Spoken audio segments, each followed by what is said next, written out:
ಬೆಳಗಾವಿಯಲ್ಲಿ ತೀವ್ರ ಮಟ್ಟದ ಪ್ರವಾಹ ಪರಿಸ್ಥಿತಿ ಇದೆ. ಹೀಗಾಗಿ ಆಯ್ದ ಸ್ಥಳಗಳಿಗೆ ಅಂದರೆ ಎಲ್ಲಿ ಪ್ರವಾಹ ಇದೆಯೋ ಅಲ್ಲಿ ಶಾಲೆಗಳಿಗೆ ರಜೆಯನ್ನು ಘೋಷಣೆ ಮಾಡಲಾಗಿದೆ. ಮೂಡ್ಲಿಗೆ ಹಾಗೂ ಗೋಕಾಕ್ ತಾಲೂಕಿನಲ್ಲಿ ಗೋಕಾಕ್ ಹಾಗೂ ಮೂಡ್ಲಿ ತಾಲೂಕಿನಾದ್ಯಂತ ಅಂಗನವಾಡಿ ಹಾಗೂ ಶಾಲೆಗಳಿಗೆ ರಜೆ ಘೋಷಣೆ ಮಾಡಲಾಗಿದೆ.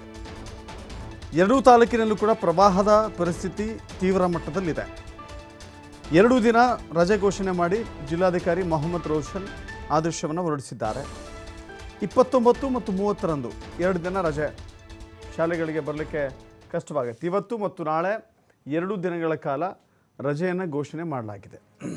ಯಾಕಂದರೆ ಅತ್ಯಂತ ಹೆಚ್ಚು ಕಡೆಗಳಲ್ಲಿ ಪ್ರವಾಹ ಆಗ್ತಾ ಇದೆ. ಶಾಲೆಗೆ ಹೋಗಲಿಕ್ಕೆ ಮಕ್ಕಳಿಗೆ ಅಡಚಣೆಯಾಗುತ್ತೆ, ಸೇತುವೆ ದಾಟಿ ಹೋಗಬೇಕಾಗತ್ತೆ. ಈ ರೀತಿ ಯಥೇಚ್ಛವಾಗಿ ನಿಂತಿರುವ ನೀರಿನ ಮಧ್ಯೆ ಶಾಲೆಗೆ ಹೋಗಬೇಕಾಗತ್ತೆ. ಹೀಗಾಗಿ ಶಾಲೆಗಳಿಗೆ ರಜೆಯನ್ನು ಘೋಷಣೆ ಮಾಡಲಾಗಿದೆ. ನಿಪ್ಪಾಣಿ, ಕಾಗವಾಡ, ಚಿಕ್ಕೋಡಿ, ಹುಕ್ಕೇರಿ ತಾಲೂಕಿನ ಕಾಳಜಿ ಕೇಂದ್ರ ಇರುವ ಶಾಲೆಗಳಿಗೆ ಮಾತ್ರ ಅಂದರೆ ರಜೆ ಘೋಷಣೆ ಮಾಡಲಾಗಿದೆ.